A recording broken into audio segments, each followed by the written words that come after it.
రద్దు చేసేంత వరకు కాపాడుకుంటాం కొట్టంబడి స్థలాన్ని, కాపాడుకుంటాం కొట్టంబడి స్థలాన్ని, కాపాడుకుంటాం కొట్టంబడి స్థలాన్ని.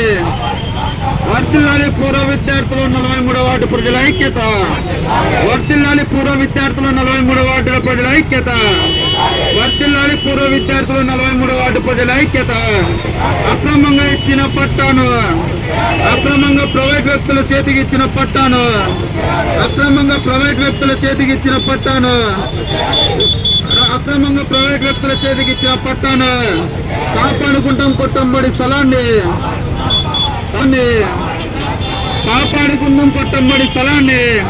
పోరాడతాం అక్రమంగా ఇచ్చిన పట్టాను రద్దు చేసేంత వరకు, పోరాడతాం అక్రమంగా ఇచ్చిన పట్టాను రద్దు చేసేంత వరకు, పోరాడతాం అక్రమంగా ఇచ్చిన పట్టాను రద్దు చేసేంత వరకు. రద్దు చేయాలి ప్రైవేట్ వ్యక్తుల చేతికి ఇచ్చిన అక్రమంగా ఇచ్చిన పట్టాను, రద్దు చేయాలి అక్రమంగా ప్రైవేట్ వ్యక్తుల చేతికి ఇచ్చిన పట్టాను, రద్దు చేయాలి అక్రమంగా ప్రైవేట్ వ్యక్తులకు ఇచ్చిన పట్టాను.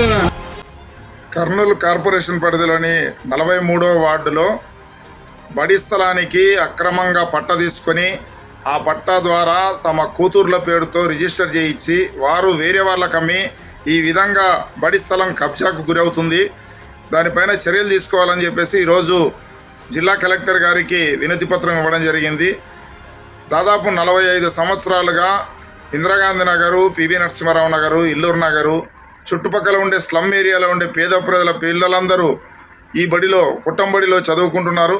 కానీ ఆ కొట్టంబడి స్థలం ఈరోజు అన్యాక్రాంతం అవుతుంది. ఈరోజు కాపురం ఉన్నట్టుగా రోజ్మండ్ అనే టీచరు తమ పేరుతో పట్టా తీసుకొని వాళ్ళ కూతుర్లకు రిజిస్టర్ చేయించి ఆ కూతుర్లు వేరే వాళ్ళకి అమ్మడం అనేది జరిగింది. వాళ్ళు వచ్చి ఆ బడి స్థలాన్ని కూలుస్తున్న సందర్భంగా స్కూల్లో చదివిన విద్యార్థులు అలాగే వీధి ప్రజలందరూ అడ్డుకోవడం జరిగింది. ఆ విషయాన్ని ఎంఆర్ఓ గారికి తెలియజేశాము. ఎంఆర్ఓ గారు కూడా విజిట్ చేశారు.